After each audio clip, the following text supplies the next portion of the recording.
Hello, friends, and welcome to the world of Angel 1111. Let's bring light to earth. Friends, आज हम देखेंगे कि divine मास्कुलाइन्स जो होते हैं उनकी कुछ कलेक्टिव पर्सनालिटी ट्रेट्स, राइट? यानी कि वो कैसे होते हैं, किस तरह का कलेक्टिव बिहेवियर उनका होता है।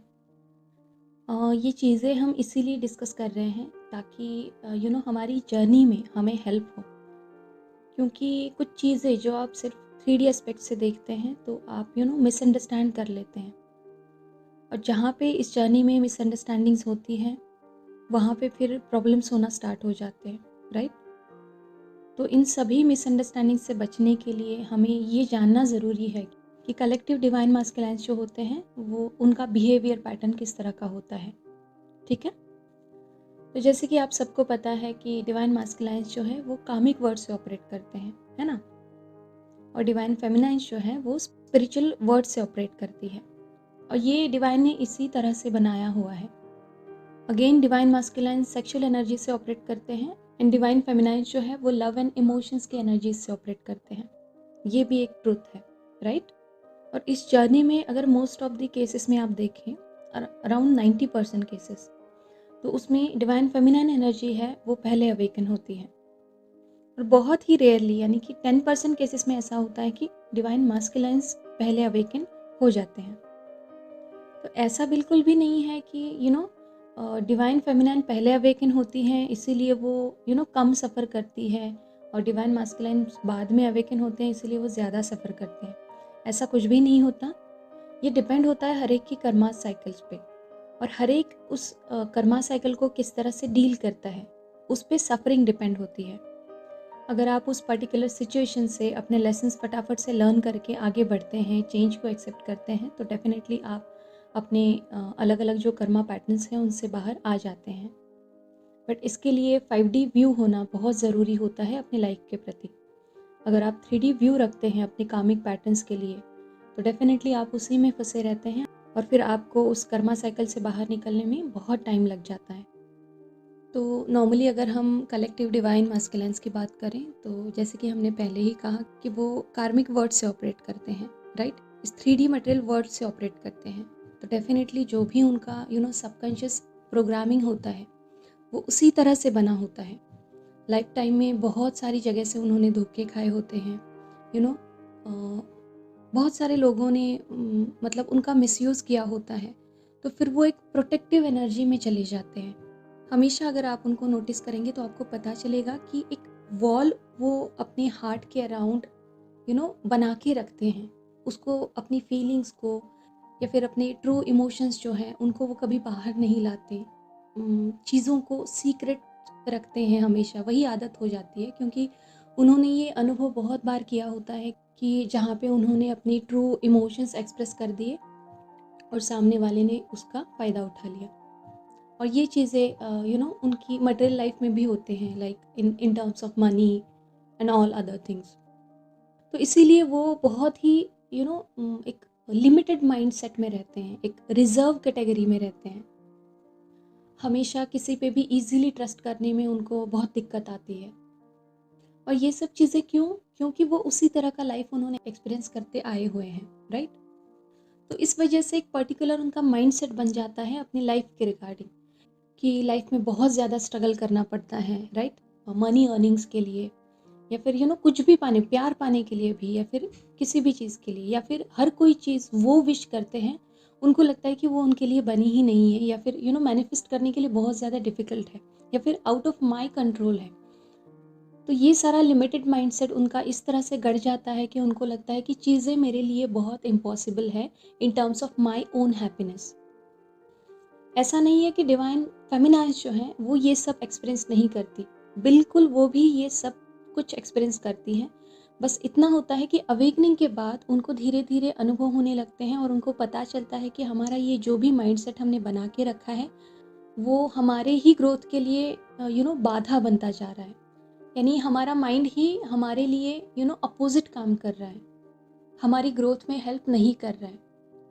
और फिर जैसे जैसे अवेकनिंग जैसे स्टार्ट हो जाती है फेमिनाइन्स की, उसके बाद वो मेडिटेट करने लगती हैं, डिवाइन पे फेथ रखने लगती है, डिवाइन को पूरी तरह से सरेंडर कर देती है। तो फिर उनकी लाइफ धीरे धीरे ड्रास्टिकली चेंज होने लगती है। और फिर फटाफट से डिवाइन से जिस जिस तरह का गाइडेंस मिलता जाता है, वो अपने अकॉर्डिंगली एक्शंस लेते हुए वो अपने कामिक साइकिल से बाहर भी आ जाती हैं और फिर अपने सोल पर्पस पे काम करना भी स्टार्ट कर देती हैं। तो ये एक वेल प्लान चीज़ें हैं सारी, जो कि डिवाइन के थ्रू और पहले से ही प्लान करके आप आते हैं। अब यहाँ होता क्या है, जैसे कि लॉ ऑफ फ्री विल जो है, राइट, वो it's a very important law of the universe. हर एक को एक फ्री विल दिया हुआ है डिवाइन ने, हर एक को, जो अपनी फ्री विल का यूज़ करके कुछ भी कर सकता है, चाहे कुछ भी। हालांकि उसका जो भी रिजल्ट है वो डेफिनेटली उसको उसी अकॉर्डिंगली मिलता है, बट फिर भी एक फ्री विल हर एक को है। तो यहाँ और एक एक्स्ट्रा से चीज़ ऐड हो जाती है कि definitely you have planned everything before taking birth here, right, but still by using your free will you can increase your karma, right, or you can decrease it and start walking on the path of God, right। और ये सब आपकी choice पे depend होता है। अगर आप डरते हैं, अगर आप बाकी चीज़ों के रिगार्डिंग सोचते हैं, आपकी 3D लाइफ के रिगार्डिंग सोचते हैं, समाज के रिगार्डिंग सोचते हैं, तो डेफिनेटली आप पाथ ऑफ गॉड कभी भी चूज़ नहीं कर पाएंगे और आपने अपने जो कर्मास हैं वो बढ़ाते जाएंगे, राइट। आपका कर्मा पैटर्न और ज़्यादा हैवी होता जाएगा। भले ही आपने पहले से एक लाइफ प्लान डिसाइड करके आए भी हैं, जिसको हम डेस्टिनी कहते हैं, राइट, बट हमें वो करेज ना होने के कारण और समाज ने दिए हुए फियर से हम ऑपरेट करने के कारण हम आगे नहीं बढ़ पाते और स्टक हो जाते हैं। तो डिवाइन फेमिनाइन्स की यही क्वालिटी होती है कि एक बार उनकी अवेकनिंग जैसे ही स्टार्ट हो जाती है, तो instead of operating with fear they start operating with the believe on themselves and trust on God. और इसी वजह से फटाफट से उनकी आगे ग्रोथ भी होती है। और जैसे जैसे उनकी ग्रोथ होती है, डिवाइन और आगे की नेक्स्ट लेवल की स्टेज का उनको गाइडेंस देते जाता है और वैसे वैसे वो आगे ग्रो करती जाती है। बट डिवाइन मास्कुलाइन्स की बात करें तो लंबे समय तक उनको वो इसी कामिक वर्ल्ड में स्टक पड़े रहते हैं। और उसका जो बेसिक रीज़न है वो यही है कि उनकी जो प्रोग्रामिंग बन चुकी है, या फिर वो इस 3D मटेरियल वर्ल्ड से ऑपरेट करते हैं, तो इसलिए उसी वर्ल्ड से परे आना उनके लिए थोड़ा सा डिफ़िकल्ट हो जाता है। हालांकि उस 3D मटेरियल वर्ल्ड से परे आके स्पिरिचुअल वर्क करना, खुद पे स्पिरिचुअलिटी में आना, इट इज़ द डेस्टिनी। ये उनकी डेस्टिनी ही होती है। ये सोल प्लान हम सब प्लान करके आए हुए होते हैं, बट वो हमेशा क्या करते हैं, स्टार्टिंग में इन सभी चीज़ों को डिनाई करते हैं। उनको लगता है यार मैं स्पिरिचुअलिटी में चला जाऊंगा, मैं ध्यान करूंगा तो मेरा जॉब छूट जाएगा, मेरे फ्रेंड्स छूट जाएंगे, मेरे घर वाले छूट जाएंगे, फैमिली छूट जाएगी। इस तरह की फियर ऑफ लूजिंग के इशू में वो चले जाते हैं। हाल ही में मेरी एक फ्रेंड है और she is mean to be a spiritual, और आगे जाके मुझे पता है कि she is gonna take attunement of reiki from me, but मैंने उसको अभी उसके टाइम पे छोड़ दिया है। तो उसने बहुत बार ट्राई किया कि रेकी की अट्यूनमेंट वो मुझसे ले, बट कुछ ना कुछ उसके ऑब्स्टैकल्स आ रहे थे अब तक। तो अभी रिसेंटली हमारी बात हुई तो मैंने उसको पूछा कि क्या हुआ, क्या मतलब प्रॉब्लम है। तो उसने कहा कि देख, मुझे ऐसा लगता है कि मैं हमेशा इस तरह के कोट्स पढ़ती हूँ कि have you left your job, या फिर आपके फ्रेंड्स अगर आपसे दूर हो चुके हैं, या फिर आपकी फैमिली जो लव्ड वंस है वो आपसे दूर हो चुके हैं और आप अकेला फील कर रहे हैं, आप अकेले हो चुके हैं, तो congratulations, you have escaped the matrix. तो इस तरह के जो भी कोट्स हैं वो बोलते हैं, मेरे सामने आते हैं, तो मुझे डर लगता है कि शायद मेरा जॉब ना चला जाए, या फिर मेरी फैमिली मेम्बर से मैं दूर ना हो जाऊँ, इस तरह की चीज़ें। तो मुझे हंसी आई एक्चुअली कि ये मतलब इस तरह की सोच, ये कम्प्लीटली फियर ऑफ लूजिंग है, राइट। बट ऐसे लोगों को फिर डिवाइन करता क्या है कि उनको, अगर वो वो मीन टू बी स्पिरिचुअल हैं और वो अपनी ज़िद पे अड़े हैं कि अपनी जगह से वो हिलने को तैयार नहीं है, तो फिर मतलब चीज़ें डिफ़िकल्ट हो जाती हैं और अल्टीमेटली डिवाइन इंटरवेंशन हो जाता है वहीं पे। तो फिर मैंने उसको समझाया कि ऐसा बिल्कुल भी नहीं होता, हर एक के केस में बिल्कुल भी नहीं होता। तुम ऐसा क्यों कंसिडर कर रही हो कि मेरी भी लाइफ में इसी तरह का कुछ होगा। और चेंज है, अगर गॉड चेंज कर रहा है तो definitely it will be positive ना। अगर 3D में अभी आपको ये नेगेटिव लग रहा है तो 5D से ये डेफिनेटली पॉजिटिव है। आगे जाके आपको उससे भी बेहतर जॉब, उससे भी बेहतर आपको जो भी फैमिली मेंबर्स हैं उनका बिहेवियर पैटर्न और भी बेहतर और भी ज़्यादा प्यार से भरा हुआ मिलेगा। आपकी लाइफ जो है वो ड्रास्टिकली चेंज हो जाएगी, क्योंकि गॉड को पता है आपके लिए बेस्ट क्या है, आप डिज़र्व क्या करते हैं। आप जो डिज़र्व नहीं करते वहाँ पे अगर आप पकड़ के बैठे हैं चीज़ों को, तो डेफिनेटली फिर गॉड क्या करता है, इंटरवेंशन कर देता है और वहाँ पे फिर आपको और ज़्यादा स्ट्रगल और ज़्यादा झटके मिलना स्टार्ट हो जाते हैं। और उस टाइम पे फिर किसी का बस नहीं चलता है चीज़ों पे, चीज़ें लाइफ पूरी आउट ऑफ कंट्रोल हो जाती हैं और उसके बाद फिर वो लोग सरेंडर कर जाते हैं, जो कि डिवाइन फेमिनाइन पहले ही सरेंडर कर देती हैं। इसीलिए उनको ज़्यादा झटके, ज़्यादा सफरिंग, उस लेवल का सफरिंग नहीं मिलता जितना डिवाइन मास्कुलाइन्स को मिलता है, क्योंकि वो उनका स्वभाव धीट होता है, बहुत ज़िद्दीनेस एक होता है, एक ईगो से ऑपरेट करते हैं बहुत ज़्यादा। तो क्या होता है कि उस ईगो की वजह से वो ना चेंज को एक्सेप्ट नहीं कर पाते, जो भी आ रहा है चेंज, कोई किसी भी तरह के चेंज हो, क्योंकि उनको क्या होता है उस 3D मटेरियल वर्ल्ड में उनका जो भी लाइफ का पैटर्न है, उसी में उनको स्टक रहने की इतनी आदत हो चुकी होती है, उसी में वो अपने अपने कंफर्ट जोन में ही रहते हैं। तो उनको उससे बाहर आने के लिए उनका मन नहीं करता, ना ही वो रेडी होते हैं। ऐसा बिल्कुल भी नहीं है कि उनको गॉड पे ट्रस्ट नहीं होता, ठीक है, वो तो भगवान के बहुत बड़े भक्त होते हैं। बट होता क्या है, जब भी गॉड का कुछ गाइडेंस आता है towards their highest good, right, तो गॉड का गाइडेंस तो 3D वर्ड के अनुसार नहीं होता है ना। आपको हमेशा गॉड उससे बाहर निकाल के अपनी स्पिरिचुअल ग्रोथ करने में गाइडेंस देते हैं, एनकरेज करते हैं, है ना। तो ट्रस्ट तो गॉड पे है, राइट, बट उतना भी ट्रस्ट नहीं है कि मेरा ये जॉब चला गया तो क्या होगा, मेरी फैमिली छूट गई तो क्या होगा। तो पूरी तरह से ट्रस्ट वो गॉड पे भी नहीं कर पाते। और चेंज चाहे किसी भी चीज़ के लिए हो, वो हमेशा डिस्कम्फर्ट पैदा करता है, बट चेंज ज़रूरी भी होता है ना। तो जो भी ये ईगो का पैटर्न उनका बनता आया है, हालांकि उनको पता भी नहीं होता कि हमारे में इतना ईगो है, वो उतने अवेयरनेस में होते ही नहीं है कि किस किस तरह के इशू हमें हैं, राइट, या फिर मुझे क्या क्या हील करना चाहिए। हील करने की बात तो बहुत दूर की रह गई, क्योंकि हमें ये सारी चीज़ें पता है, उन बेचारों को पता भी नहीं होता है कि ये जो भी चीज़ों से मैं गुजर रहा हूँ इनको मैं कैसे हील करूँ, ये उनके मन में आता ही नहीं है। उनको बस एक ही पता होता है कि कुछ ट्रिगर मिला है, कुछ पेन है, तो उससे मैं भागूं कैसे, उससे मैं डाइवर्ट कैसे हो जाऊँ। मतलब जो भी दुनिया के उसूल हैं, कैसे उसूल हैं कि अगर आपको कुछ दुख होता है, कुछ होता है, तो आप क्या करते हैं, सीधा उसी टाइम पे फ़ोन में लग जाएंगे, स्क्रॉलिंग करना स्टार्ट कर देंगे, सोशल मीडिया देखेंगे, किसी दूसरे पर्सन के साथ चैट करेंगे, राइट, किसी को फ़ोन लगा के उससे बात करेंगे, टीवी देखेंगे, कोई कॉमेडी शो देखेंगे। तो ये क्या हुआ, अपनी फीलिंग से भागना हुआ, राइट। सीधा सीधा इसको यही कहते हैं कि अपनी फीलिंग से आप भाग रहे हैं, आप उनको फेस नहीं कर रहे हैं। बट डिवाइन फेमिनाइन्स को ये पता होता है कि ये मेरा इशू है, मुझे अगर ये ट्रिगर मिला है तो ये इशू मेरा सरफेस हुआ है, मुझे उसके साथ में बैठना है और उसको किस तरह से हील करना है, ये सोच के उसको पूरी तरह से सेल्फ लव करके उसको हील करना है। इतना अवेयरनेस डिवाइन फेमिनाइन्स में आ चुका होता है। बट डिवाइन मास्कुलाइन्स जो हैं वो उसी पैटर्न में फंसे होते हैं। तो वो क्या करते हैं, अगर उनको किसी तरह का दुख है या फिर उनको आपकी तरफ उनको जो स्ट्रॉन्ग पुल जो महसूस होता है, उससे वो डाइवर्ट होने के लिए वो दूसरी चीज़ों का इस्तेमाल करते हैं। लाइक जैसे मैंने कहा कि किसी सोशल मीडिया पे स्क्रॉल करेंगे, या फिर टीवी सीरियल कोई देख लेंगे, कोई कॉमेडी देख लेंगे, या फिर किसी दूसरे लोगों से चैट करना स्टार्ट कर देंगे, या फिर अपनी फैमिली हो या फिर आप अपने बच्चे हो उनमें इन्वेस्ट करना स्टार्ट कर देंगे। बट उनको ये नहीं पता होता कि वो जितना आपसे भागते हैं, राइट, उतना वो खुद से भागते हैं।